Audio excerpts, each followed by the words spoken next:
Assalamualaikum warahmatullahi wabarakatuh. Ketemu lagi di kelas online 3C Alkindi. Jadi bagaimana kabarnya hari ini Anda Soleh dan Soleha? Semoga baik-baik saja ya. Dan harus tetap semangat. Oke? Jadi pada kesempatan hari ini Ustaz akan memberikan materi mengenai alat transportasi air. Jadi kalau materi sebelumnya kita telah membahas mengenai perkembangan alat transportasi. Jadi kali ini kita terfokus kepada alat transportasi air. Oke, jadi Ustaz akan bercerita mengenai alat transportasi air. Jadi tahukah kamu bahwa alat transportasi air ini memudahkan manusia pergi ke tempat lain yang terpisahkan oleh danau, sungai, atau laut? Zaman dahulu, alat transportasi air masih sederhana. Saat ini, alat transportasi air semakin canggih. Alat transportasi air dapat dibedakan menjadi dua jenis. Kedua alat transportasi tersebut adalah alat transportasi air tidak bermesin dan alat transportasi air bermesin. Alat transportasi air tidak bermesin dikenal sebagai alat transportasi air tradisional. Alat transportasi air bermesin dikenal sebagai alat transportasi air modern. Ada banyak alat transportasi air tidak bermesin, sebagai contoh rakit, sampan, dan perahu dayung. Rakit digerakkan oleh manusia. Nah, alat transportasi ini sering digunakan manusia untuk menyeberangi sungai atau danau. Sampan dan juga perahu dayung digerakkan oleh manusia dengan cara didayung. Seiring perkembangan zaman, saat ini banyak alat transportasi air bermesin. Alat transportasi air bermesin membuat perjalanan menjadi lebih cepat. Selain itu, alat transportasi air bermesin membuat penumpang atau barang yang dapat diangkut menjadi lebih banyak. Contoh alat transportasi air bermesin yaitu perahu mesin dan kapal. Perahu mesin berbeda dengan kapal. Perahu mesin dan kapal dapat digunakan untuk menyeberangi lautan. Namun ukuran kapal umumnya jauh lebih besar dibandingkan ukuran dari kendaraan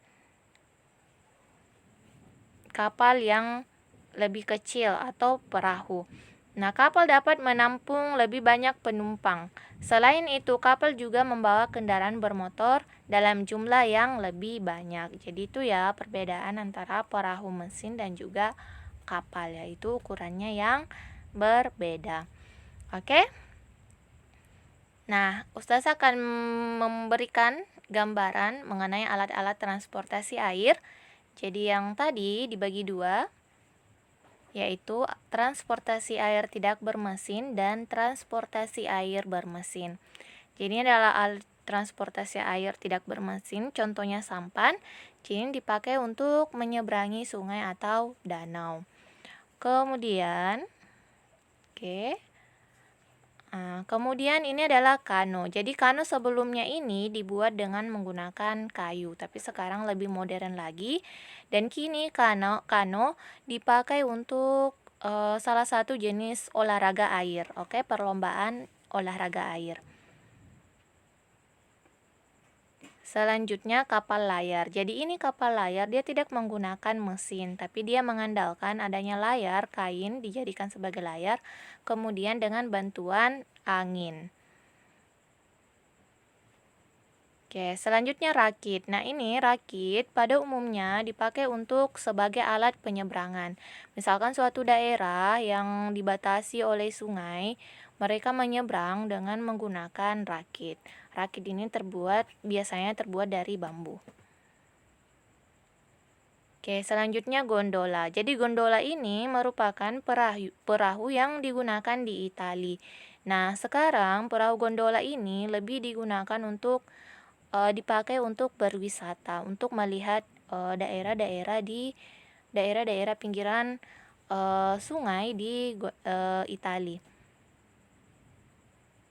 Nah, selanjutnya ini adalah alat transportasi air bermesin, yaitu kapal.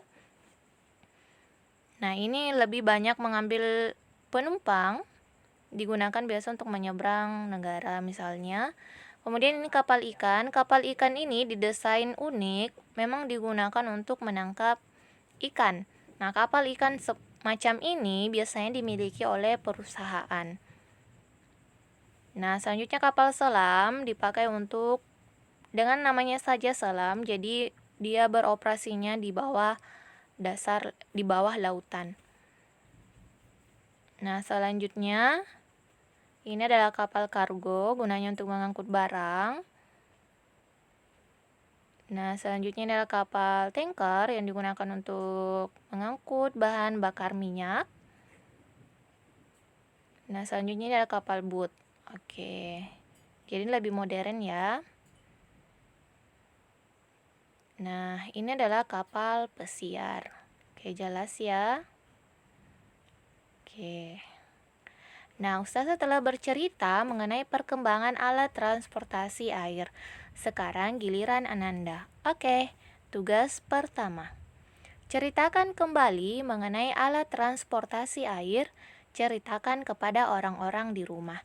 Jadi Ustazah tadi sudah bercerita, jadi Ananda menceritakan kembali cerita yang telah Ustazah ceritakan kepada orang-orang di rumah.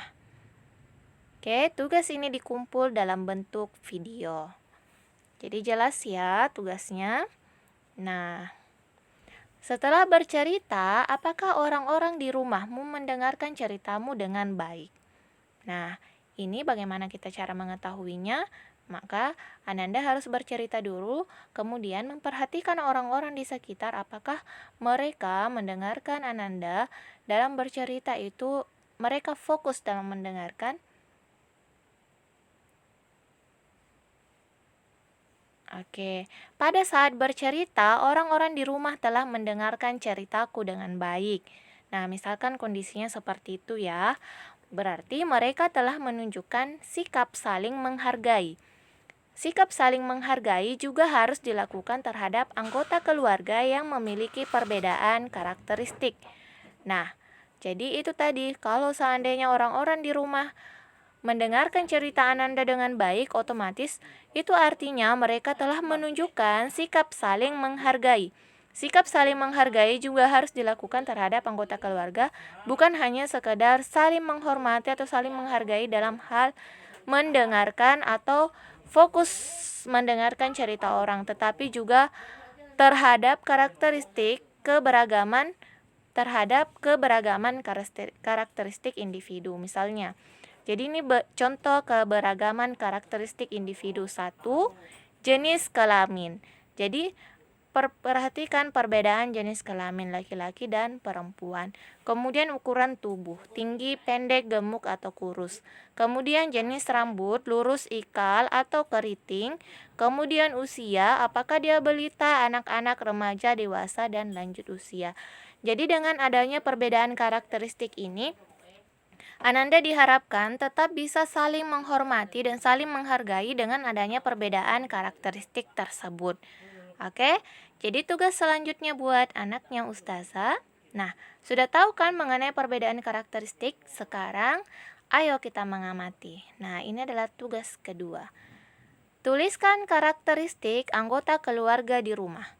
Jadi, tadi sudah Ustazah jelaskan berikut contoh karakteristik. Nah, sekarang kita mengamati anggota keluarga yang ada di rumah. Jadi, tulis nama anggota keluarga, misal namanya nenek siapa, jenis kelamin perempuan, ukuran tubuhnya bagaimana, jenis rambutnya bagaimana, usianya bagaimana. Oke, jadi bisa dipahami. Nah, begitupun kalau misal punya adik, nama adiknya siapa, jenis kelaminnya apa, ukuran tubuhnya bagaimana, jenis rambutnya bagaimana, usianya bagaimana. Jadi sudah jelas ya tugasnya. Jadi tugas kedua ini dikumpul dalam bentuk foto. Oke, sudah paham? Oke, syukron. Sampai ketemu di materi selanjutnya dan tetap semangat dalam mengerjakan tugas. Wassalamualaikum warahmatullahi wabarakatuh.